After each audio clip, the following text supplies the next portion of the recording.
नमस्कार, मैं हूँ मिली त्रिवेदी। चलिए आज का टॉपिक देखते हैं। काफ़ी दिनों से सोच रही थी मैं कि कृष्ण ने ऐसा तो क्या जान लिया था जिससे उनका पूरा परिवार जब खत्म हो गया, या काफ़ी ग्रंथ तो ऐसा भी कहते हैं कि उन्होंने ही अपने सारे बच्चों को और सारे जितने सगे संबंधी थे उन सबको मरवाया था, पर वो दुखी नहीं हुए थे, शोकाकुल नहीं हुए थे। पर जब आज मैं पढ़ने बैठी ये ईशावास्य उपनिषद और उसका 7वां श्लोक, मुझे काफ़ी हद तक रियलाइज़ हो गया कि उन्होंने इन चीज़ों को किस तरह से आत्मसात किया होगा, किस तरह से वे इन चीज़ों को समझे होंगे। तो मैंने सोचा ये छोटी सी जो मेरी समझ है वो आप सबके साथ शेयर करी जाए। हो सके तो मेरे वीडियो को लाइक कीजिएगा। आपकी कमेंट बहुत ज़्यादा इम्पॉर्टेंट है। आप कमेंट कीजिएगा। अगर आपका सुझाव, आपका विचार मेरे विचार से थोड़ा सा अलग है तो प्लीज़ कमेंट में लिखिएगा, जिससे मुझे भी इम्प्रूवमेंट का मौका मिलेगा। मैं कुछ और चीज़ें जान पाऊँगी आपसे, और थोड़ा बहुत ये जो जर्नी है जिसे मैं क्वेस्ट कहती हूँ या कॉन्क्वेस्ट भी हम कह सकते हैं, एक खोज, इस खोज को हम पा पाए, अपने आप को पाने की जो खोज है उस तक हम पहुंच पाए। अब ईशावास्य का 7वां श्लोक, और ये पढ़ते ही जैसे अचानक बिजली सी कौंध जाए, इस तरह से दिमाग में कृष्ण की छवि आ गई थी। चलिए देखते हैं श्लोक क्या कहता है। श्लोक कुछ इस तरह से है। यस्मिन् सर्वाणि भूतान्यात्मेवा बुद्ध्वी जानतः तत्र को मोह कह शोक एकत्वमनुपश्यत। अर्थात जिस समय ज्ञानी पुरुष के लिए सब भूत आत्मा ही हो गए, उस समय एकत्व देखने वाले को क्या शोक और क्या मोह हो सकता है। अब यहाँ पर भूत शब्द का जो अर्थ है वो है एग्जिस्टेंस, मतलब जो भी अभी इस समय पे प्रेजेंट है, एग्जिस्टेंस में जो भी कुछ है वही। मैं कृष्ण की बात कर रही थी। हुआ था कुछ इस तरह से कि ऋषि दुर्वासा के श्राप की वजह से, और कहीं कहीं उल्लेख है कि गांधारी ने भी श्री कृष्ण को श्राप दे दिया था कि तुम्हारा पूरा कुल नाश हो जाएगा। एक तरफ जब श्री कृष्ण और सत्यभामा के पुत्र सांब ने दुर्वासा के साथ मजाक किया था, तब सांब को भी दुर्वासा ने श्राप दिया था कि तुम लोग अस्त्र शस्त्र से नहीं पर घास से एक दूसरे को मार के मरोगे। वो घास आज भी द्वारिका नगरी में मौजूद है, जिसे सरको कहा जाता है। सरको का घास थोड़ा चुभने वाला घास होता है, आप बैठोगे तो चुभेगा, वो आपको थोड़ा नुकीला सा होता है। अब उस कहानी पे हम आगे कभी बात करेंगे, पर बात कुछ ऐसी थी कि श्री कृष्ण सबको ले गए थे जंगल में, और यादवों की जो स्थिति थी तब वो काफ़ी शराबी हो गए थे, मद में लीन हो गए थे, और श्री कृष्ण को ये सब थोड़ा कम पसंद था। पर उन्होंने कभी अपनी पसंद दूसरों पे डालने की कोशिश नहीं की।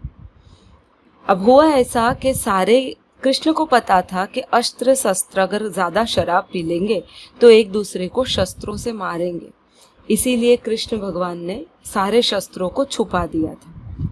सिर्फ पार्टी करने के लिए उनको द्वारिका के जंगलों में लेके गए थे। अब वहाँ जंगलों में इन लोगों ने, इनके बच्चों ने, पोतों ने खूब शराब पी ली थी, खूब सारी, और शराब पी लेने के बाद इन्होंने एक दूसरे के ऊपर हाथ उठाना शुरू कर दिया था। शस्त्र तो थे नहीं उनके पास, इसलिए जो मिला उससे एक दूसरे को मारा। आखिर में जो वहाँ जंगल में तीखा धार वाला घास जो उगता था, उसी घास से एक दूसरे को मार मार कर मार डाला लोगों ने, और करीब करीब पूरा यादव कुल, जो कृष्ण का कुल था, वो पूरा यादव कुल समाप्त हो गया।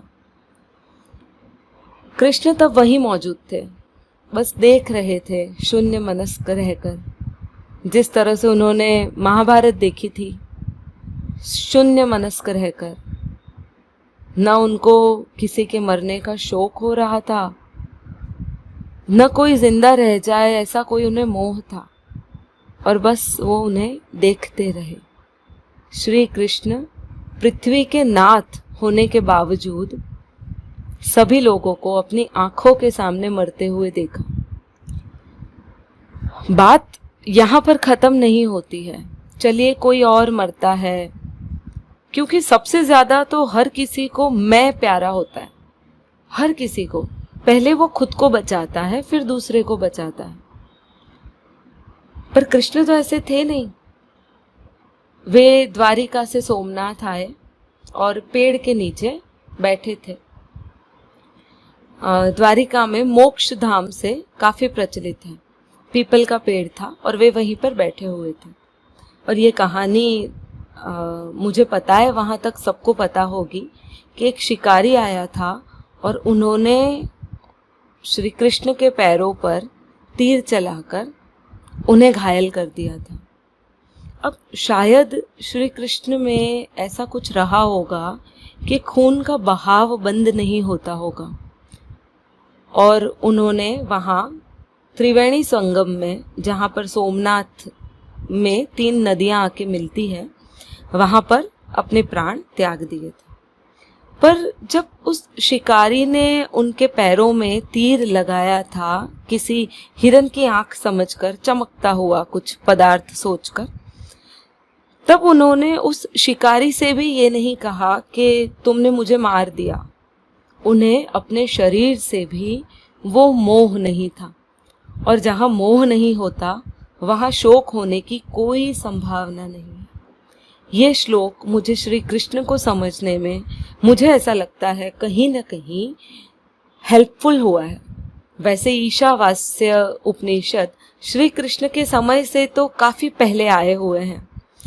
कृष्ण ने भी गीता में उपनिषदों की बात की है, तो हो सकता है ये बहुत पहले के हों, पर इसी चीज को उन्होंने अपने जीवन में पूरी तरह से आत्मसात कर लिया था। आगे देखते हैं। जो सब में अपने आप को और खुद को सब में देखता है, उस पुरुष को, उस विद्वान व्यक्ति को शोक या मोह नहीं पकड़ते हैं। उसे हो नहीं सकता शोक या मोह। अब सबसे पहले ये समझना है कि विद्वान, उपनिषद विद्वान किसे कहते हैं। अब ये जो विद्वान शब्द है ना, 2 शब्दों से मिला है। पहली है विद्या और दूसरा है वान, विद्यावान। अब ये जो विद्या शब्द है वो वेद से आया है, मतलब वेद। और वेद का अर्थ जो होता है वो है जानना, अर्थात जो सब कुछ जान जाता है। अब जानने के बारे में हमारे मन में काफी भ्रमणा है। हम समझते हैं कोई मैथमेटिशियन है, या कोई डॉक्टर है, कोई बहुत अच्छा इंजीनियर है, कोई काफी अच्छा बिल्डिंग कंस्ट्रक्ट कर देता है, कोई अकाउंट का काफी बड़ा जानकार है। पर वेद जो है वो इन सारी चीजों को इंफॉर्मेशन गैदर करना बोलता है। सारी इंफॉर्मेशंस जो आजकल गूगल में अवेलेबल होती है, हम उसे क्या कहेंगे? गूगल को हम इंटेलिजेंट बोलेंगे? हम उसे विद्वान बोलेंगे? नहीं, वो एक सर्च इंजन है। उसी तरह से अलग अलग चीजों को जो कोई जानता है, कोई धर्म शास्त्र भी जानता है, काफी सारे संत भी हैं। जैसे हम अभी ये जो गैदर कर रहे हैं वो क्या है? एक तरह की इंफॉर्मेशन। अब इस इंफॉर्मेशन में से जब कोई निचोड़ निकल के आता है जो हमारे जीवन को सब तरह से संपूर्ण करने की कोशिश करता है, उसे कहते हैं नॉलेज, एसेंस ऑफ नॉलेज। और इस एसेंस ऑफ नॉलेज को कहा जाता है अपने आप को जानना, और इसी को उपनिषद विद्वान कहते हैं। मतलब जो स्वयं को जान लेता है तो वो दूसरे को भी उसी तरह से जानेगा। लास्ट टाइम के, मतलब कल वाले हमारे वीडियो में मैंने उदाहरण दिया था दर्पण का। आप देखिए दर्पण कैसे काम करता है। जब तक आप दर्पण के सामने खड़े हैं, उसमें आपको अपनी छवि दिखाई देगी, जैसे ही आप हटे, छवि हट गई। दर्पण आपसे कोई मोह नहीं रखता, और मोह नहीं रखता इसीलिए शोक पैदा नहीं होता है। एक छोटा सा दूसरा एग्जाम्पल अगर मैं आपको दूं तो ये एग्जाम्पल कुछ इस हिसाब से है। एक आदमी था, दूर गांव से अपने गांव में वापस आया था और देखता है तो उसकी दुकान में आग लग गई थी। दुकान जल रही थी। वो जोर जोर से रोने लगा, हाय मेरी दुकान चली गई, अब मैं क्या करूँगा, लाखों का सामान था उसमें, सब जल गया, अब मैं क्या करूँगा। तभी उसके पास में जो पड़ोसी खड़ा था उसने कहा, अरे रो क्यों रहे हो, तुम्हारी दुकान तो मैंने सुना है कल ही तुम्हारे बेटे ने बेच दी। तो उस आदमी का रोना सडनली गायब हो गया कि अच्छा ये दुकान तो बिक गई, मतलब मेरा नुकसान नहीं हुआ है। वो भी लोगों की भीड़ में लोगों की तरह शामिल होकर सिर्फ उस आग को देखे जा रहा था। सडनली तब उसका बेटा उसके पास आ जाता है कि कैसे खड़े हो पिताजी, आग बुझाने का इंतजाम करो। तो उस आदमी ने बोला, क्या बात कर रहा है बेटा, अपनी थोड़ी ना दुकान है जो जली, कल तो तूने बेच दी। बेटे ने कहा, हाँ पिताजी कल बेच तो दी, पर इसके पैसे थोड़ी ना अपने पास आए हैं। वो आदमी फिर रोने लगा कि हाय मेरी दुकान जल गई, अभी तो उसके पैसे भी नहीं आए हैं, कितना भारी नुकसान हो गया। ये क्या था?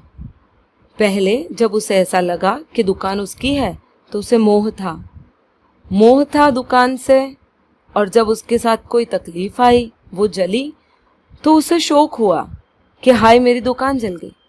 जब उसे बीच में ये पता चला कि दुकान तो उसकी थी ही नहीं, बिक गई है, तो वही शौक गायब हो गया क्योंकि मोह झड़ गया।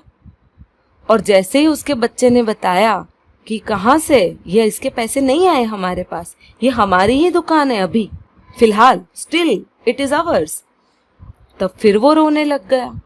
तो हुआ क्या? ये हुआ यही कि फिर से मोह हुआ और रोने लग गया। आजकल के ज़माने में आप लोग देख रहे होंगे बहुत सारे अफेयर्स होते हैं, और काफ़ी अफेयर, ये जो लड़का लड़की के रिलेशनशिप होते हैं, गर्लफ्रेंड बॉयफ्रेंड के रिलेशनशिप, उसमें ब्रेकअप भी होते हैं। और काफ़ी लोग इतने सेंसिटिव हो जाते हैं कि वो ब्रेकअप के बाद आत्महत्या कर लेते हैं, अपने आप को ख़त्म करने की कोशिश करते हैं। तो ये क्या है? ये मोह में अपने आप को बांधना है।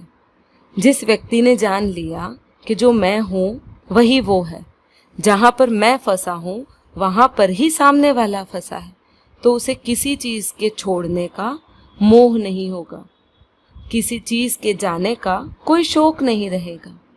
कोई चीज़ उसकी है वो उसे अपना नहीं कहेगा, कोई चीज़ किसी और की है उसको पाने की ललक नहीं उठेगी, और ऐसा व्यक्ति स्वयं अपने आप में साधु बन जाता है। अगर आपको मेरा वीडियो पसंद आए तो इसे लाइक शेयर ज़रूर कीजिए और सब्सक्राइब करना ना भूलें। Thank you so much.